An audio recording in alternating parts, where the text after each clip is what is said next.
Go Stroud. So, Ben, what do you think cheerleading is?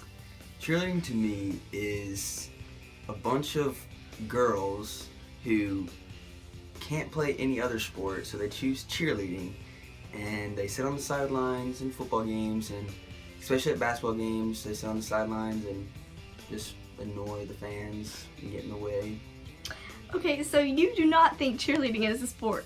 No, I do not think cheerleading is a sport. Why? Well, first of all, if I really wanted to be a cheerleader that bad, all I would have to do is memorize some cheers, maybe throw a girl in the air, or whatever.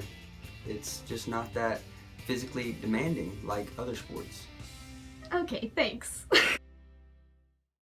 Most people imagine pom-poms and big bows when the topic of cheerleading is brought up, but cheerleaders are much more than what you see on the sideline.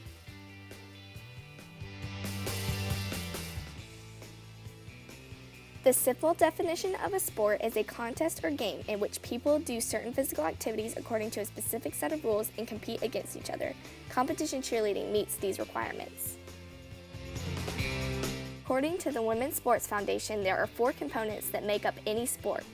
It must be a physical activity, there must be a contest with an opponent, it must be governed by rules, and there must be an acknowledgement of the purpose of the competition. Competition cheerleading has all of these. Cheerleaders perform difficult stunts that require skill. They show these stunts at competitions that have explicit rules that define what must happen.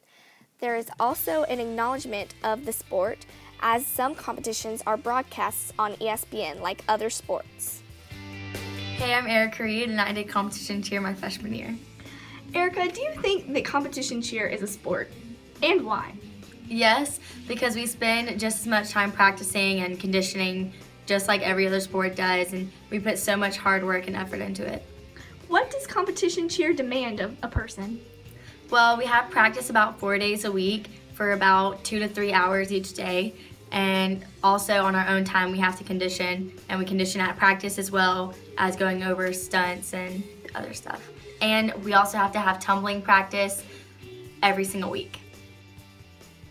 At Griffin University, the football team was asked to join the cheerleaders for a performance at the basketball game. They learned how to stunt and what it takes to be a competition cheerleader. On their head, I definitely have some new respect for these girls. I did competition for 4 years. So, Ivy, what do you think is the reason that you quit competition cheer? Due to a couple of injuries, I wasn't able to tumble and do as much as I could before. So that sounds dangerous. How did that happen to you? My most serious injury was a broken tailbone, and it happened when I fell out of a stunt. And then I also fell on my head a couple times and almost broke my elbow. What would you say to the people who don't believe that cheer is a sport?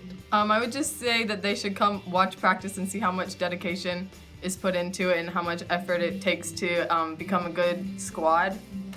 Thank you, Ivy. You're just good welcome. Cheerleading is dangerous, just like any other sport.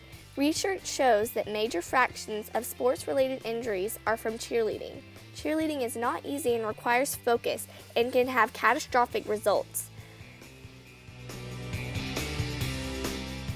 Cheerleading is hard work, just like any other sport.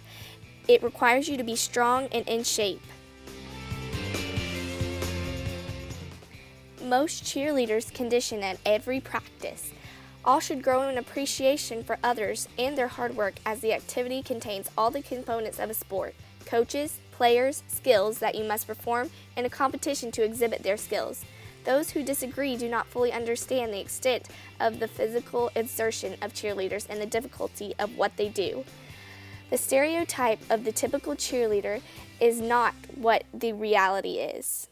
The discrimination and downplay of the ability and hard work of many by those who feel superior affects cheerleaders who spend most of their free time perfecting what they do. Stop the hate!